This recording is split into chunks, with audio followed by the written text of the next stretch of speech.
Lifting heavy is not inherently dangerous. Hey everybody, it's Jason Blaha here, and I thought I would chat with you guys and gals a little bit about this today. I'm saying this as someone with, closing in on 3 decades of experience, a full-time coach, um, 48 years old, and you guys have a pretty good idea of the sort of weights I kind of toss around in this video. Of course, don't judge my squat based on these high bar squats. This is high bar, not low bar. Obviously, I'm a bit stronger when we do a stronger position, but you still see me repping 455. But again, don't judge my total strength by my high bar squat, just please. But back over to the point, I walk around relatively injury-free, lifting these sort of weights on a weekly basis. Right? And people know what I lift. It's normal for me to see me do rep work with 550 on a deadlift, 315 on a bench as work sets, sometimes multiple work sets in those weight ranges every single week, 52 weeks a year. Pretty normal stuff. So when I say this, I'm telling people, lifting heavy is not inherently dangerous. It's just not. And people say, well, why do people get hurt? A number of reasons. Bad form, okay, bad technique. I see lots of guys, they literally get hurt benching with 135 and think they have good technique. And then I look at it and I'm like, I can see when you bench the empty bar why your shoulders hurt.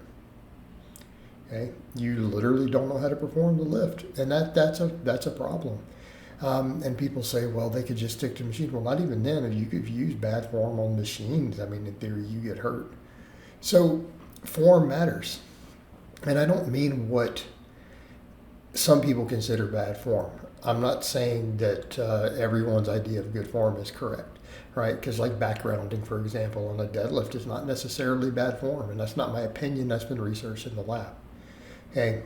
But it's not knowing how to stack things. It's not knowing the right angles to load things, like using bad form. For example, bench pressing with the bar not over your wrist bone.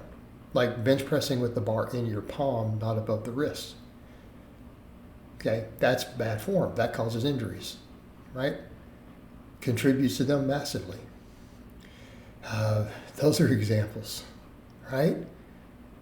Putting yourself at angles that inflame tendons or injure joints for your anatomy. It's a big factor. Combine that with overuse. So when we start looking at injuries too, overuse is really the number one cause. Yes, bad form is a factor. And I'll tell you what I mean by bad form on a deadlift. How about not pulling the slack out of the bar? Okay? Right, pulling with bent elbows, even if you have straps and overhand grip, that's an injury risk. How about bouncing the bar off the floor between reps? That's how your back gets hurt. The other is how you tear biceps. It's common sense, right? Don't bounce the bar off the floor. Bench press, don't bounce the bar off your chest. Incline, don't bounce the bar off your chest. Or trying to do partial reps with exercises not intended for partial reps and going too heavy. It's a perfect one. So people say, well, we just avoid the barbell. Well, how about dumbbells?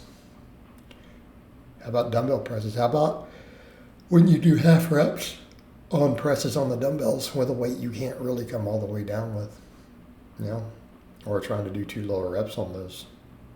Problematic. But lifting heavy is not the problem. Like right here, people freak out when they see what I do. You can't see from this side view, but that's 405 on the bar on the good mornings.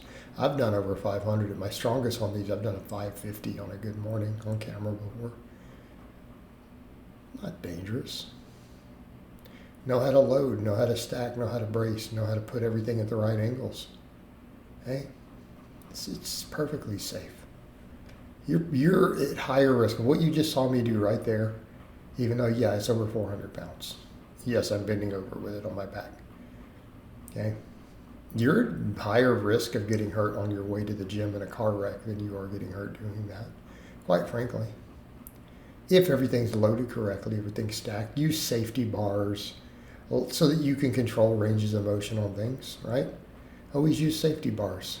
When appropriate, use a spotter, but safety bars are usually better than spotters.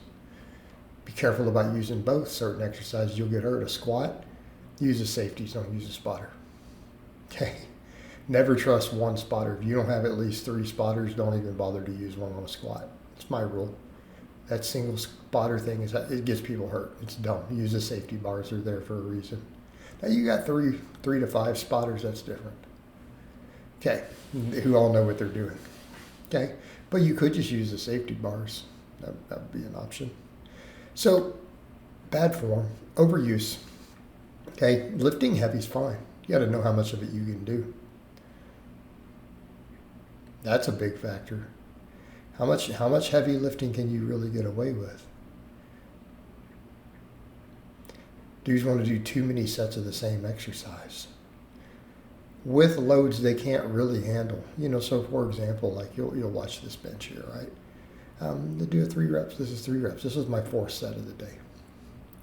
But watch, do you see me try to grind excessively on the last rep? No, it got pretty heavy. But you don't take these movements like this that you could get hurt on, and you don't break form trying to grind through reps you can't do. Okay, there's no need for that. It's not making you bigger or stronger. Okay, good pause, and then you drive it up. That one was obviously heavy, but he didn't have to break form. Okay, but overuse. Know how many sets of deadlifts and squats and bench you can get away with. Frequency matters. You don't see me benching more than twice a week. You don't see me deadlifting more than once a week. Just don't do it. Okay? Even then, know your loading limits. And notice the form. So even then, I'll do some heavier incline after the benching. But it's like, okay, 3 decently heavy sets of bench, 3 decently heavy sets of incline. You're not going to get beat up doing that. I wouldn't do it more than twice a week. But again, notice that it's not taken to the bleeding edge. Okay, these big movements, you don't need to do that. Like I generally say, be very, very careful. Occasionally, you guys will see me miss a rep on a deadlift, on a rep set. Okay, don't try to do excessive volumes of really heavy work. I don't do more than 3 sets of heavy squats in a week. Never see me do more than 3 sets of heavy deadlifts in a week, usually only 1. I have weeks where I'll do up to 3 sets. I'll leave a couple reps in the tank if I do, though. Like we don't push that bleeding edge. All right? Know your limits and know where to fill in the gaps with the hypertrophy work, right? You can't come in and just do nothing with big, heavy movements. Fill in your gaps. That's how we avoid overuse also. Build all the stabilizers. Right here, benching. Strong triceps actually are safer for your shoulders. Get in and do some serious tricep work, right?